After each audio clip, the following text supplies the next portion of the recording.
straining too much and so on. Sometimes it's too small. That's my problem. I could have had one of the greatest Del Jesus ever that was offered to me for a laughing price. And it's one of the greatest in the history of Del Jesus, one of the top 5. I couldn't buy it because it was too small. Del Jesus are always notoriously too small. Well, and you have a big palm. That's right. So everything I always had to kind of go like that. So I didn't get it. You know, this brings up the idea of alternative music, and I know you're very well known for playing not only in classical traditions, but modern. I saw your klezmer, listen to that, it's just fantastic. Tell us a little bit about, that's a big push in American music education today, you know, learning other styles of music, not just being tied to, you know, maybe a classical score or something. Can you talk a little bit about your love of other music? Well, the thing is that, look, is there other music? I know I'm a classical musician, so that's one thing. Whatever I've done, it was for fun. It was for fun. I could have done a lot more things, but I did not feel that they work. So the only way that I would do something that, if you want to call it crossover, is if it works. You know, I've been offered. I don't even tell you what I've been offered. Why don't you do this with what's his name with Jan Blabba? And I would say, so the things that I've done, and you know, I've done a couple of jazz things. You know, they said, "Oh, you're jazz violinist." No, I'm not a jazz violinist. I play jazz. I'm not a jazz violinist. You know, jazz violinists, you know, they've got. I just do that for fun. I didn't do a lot of it. I did it for fun. Klezmer, which is, for those of you who don't know, it's basically the only way to transcribe it is Jewish soul music. That's about things. So klezmer, I feel. So that I don't have a problem. You know, I was born in Israel. You know, I heard it all over. So when somebody said, "Why don't you do it?" I had absolutely no doubts that I could do that. As a matter of fact, right now, I'm about to do a bunch of concerts with a cantor, and it's called the Soul of Jewish Music. And what we do is we do klezmer, we do cantorial music, which is music that cantors sing in the synagogues and temples. You know, it's a special kind of music, and we do a lot of this and some other popular Jewish stuff. So I'm doing this for fun and just because I really feel it. So that's what I'm doing. But I also come to a place like this and play a concert, even. So yes. When you're playing klezmer music and other styles of music, do you use a different technique, like an entirely different way of playing?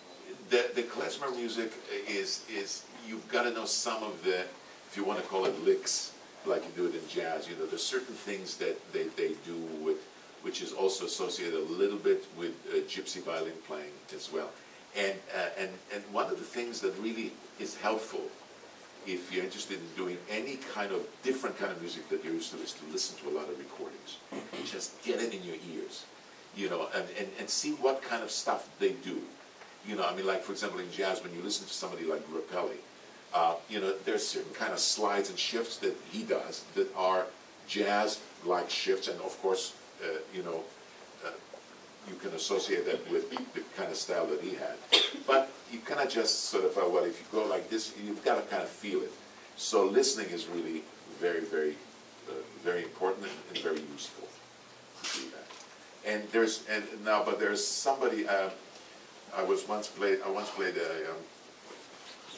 something with a jazz player. I don't know if anybody here has ever heard of a jazz player named Jean-Luc Ponty.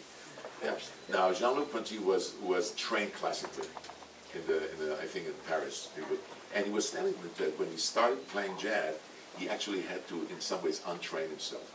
Classical, you know, the stuff that he would do in a classical way, it wouldn't be jazz. As a matter of fact, when I first actually discovered that I could play klezmer, is that when I recorded the jazz album with Oscar Peterson, Side by Side, which is, I had a very strict producer who wasn't worried about what I would think of him, and he told me exactly what he thought. And so we did something, some sort of standard, and he said, "It sounds like klezmer." I said, "Gee, I can play klezmer then." He said, "It doesn't sound like jazz, it sounds like klezmer." So then I knew that my natural instinct was there. So anyway. With the wonderful like performing career you've had, I know you've probably done like hours and hours upon, like growing up you would do hours and hours and hours of practicing a day. Have you ever had exactly? Have you ever had any difficulty with like repetitive stress injuries, and like how do you avoid those or overcome them? Good question. Well, first of all, my practicing was basically 3 hours a day. That was my practicing, and during the summer, it was more like 5 hours, but only because other people did it. Everybody else is doing it. So, injuries. Are you talking about injuries like tendinitis, nerve endings, wrist, elbow? Carpal tunnel. Yeah. No. The answer is I didn't have a lot of trouble with it, but I know what you're talking about, because in our program, in the summer program, we have a lot of kids that have serious problems. One thing to do is never to practice through pain. Forget about it. Don't do that. You know, I don't care what anybody says to you. Don't practice through pain.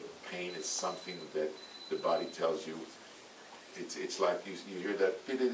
It's a warning.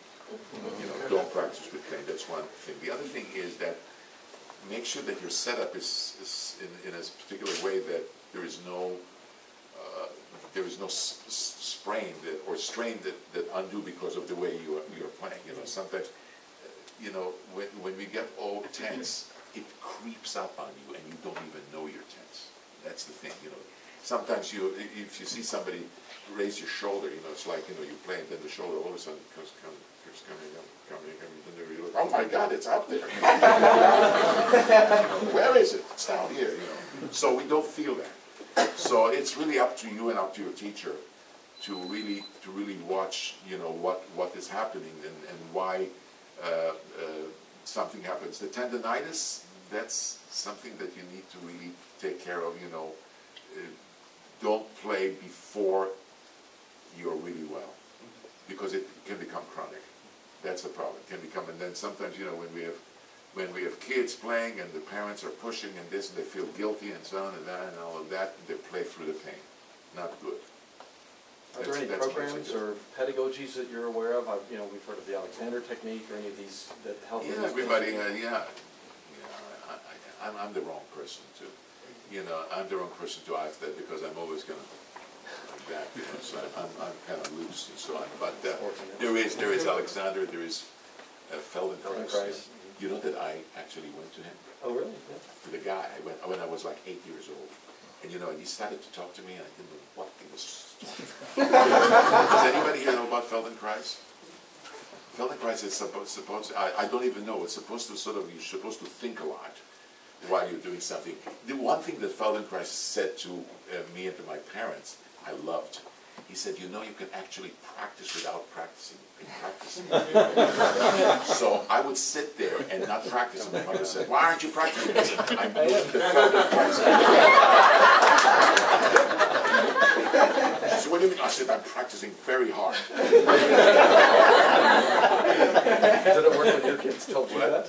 No, my kids. No, they didn't want to practice. Go practice. Yes. What inspired you to start playing violin? Just sound. You know, I heard the sound on the radio and of the violin, and I just said I like to do that. You know, that happens with a lot of the young people. You know, that certain things inspire them. You know, whether it's a violin or whether it's a flute or whether it's an oboe. You know, we have a wonderful counselor in our music program, and also a faculty member who plays the bass. And I said to her, you know, how did you start with the bass? You start first the cello? She said, no, I always wanted to play the bass. That's it. You know, you have that.